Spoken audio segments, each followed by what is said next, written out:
All right, welcome back to Epic Entrepreneurs. What are we up to? Episode number 8, all right? Management and leadership. Growing a great business requires both.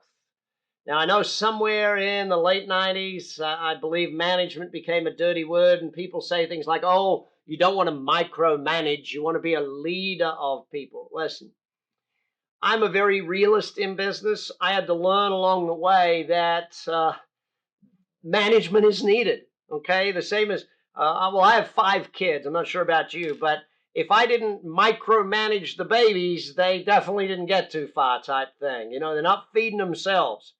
When you have a brand new employee in your company, when someone joins you, they're like a babe in the woods type thing. They need a lot of management. Now, let's define management, though. Management is about building competent, productive people. It's about competency and productivity.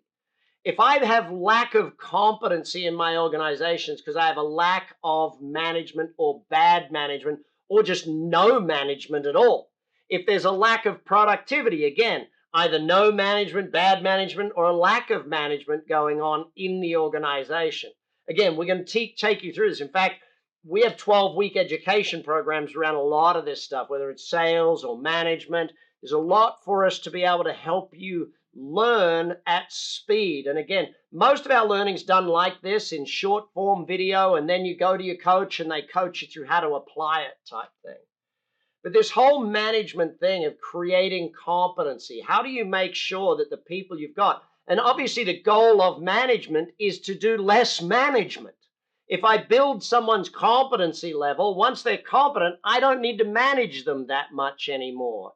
If I build their productivity and therefore their performance, I don't need to do that much management with them anymore, if that makes sense. Now, we flip that over to leadership, okay? We flip that over and we say, okay, now we've got to do leadership, because management is more like your day-to-day, week-to-week, month-to-month stuff.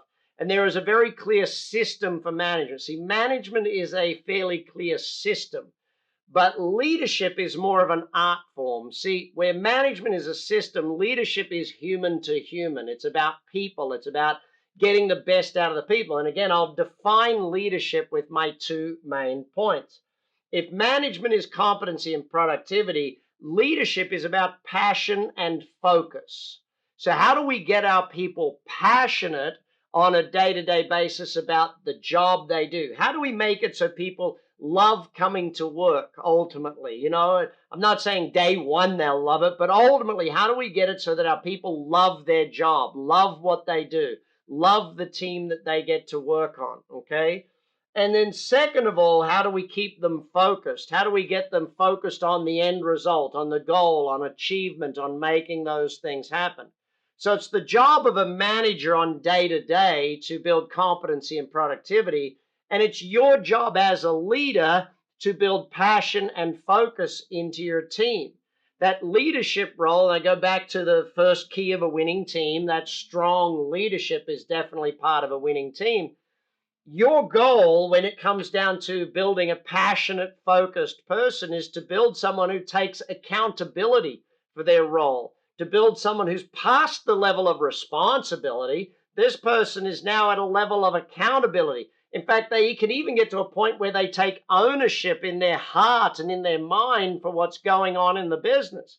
This is not someone you have to push every single day. This is someone who's with you. They're on the team. And to go back to the rowing analogy, it's once we've built competent, productive, passionate, focused people, all 4 aspects of management and leadership combined, then we're all rowing in the same direction. And that's when the business hits a high level of synergy. That's when 1 + 1 = 4, 5, 6, 7 type thing.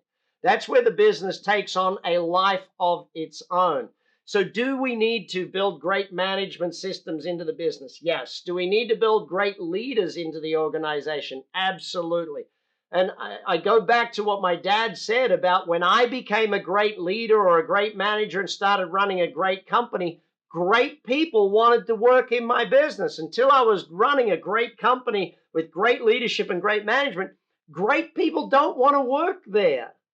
So we've got to keep that in mind as we build the business. As you get better at management, as you get better at leadership, you build better people, therefore they build a better business. Now, next video, we're going to look at the 5 core disciplines of scale and show you how that once you've built a great model, you can scale it across the city, the country, the world maybe even, to build a phenomenal, large-scaled business.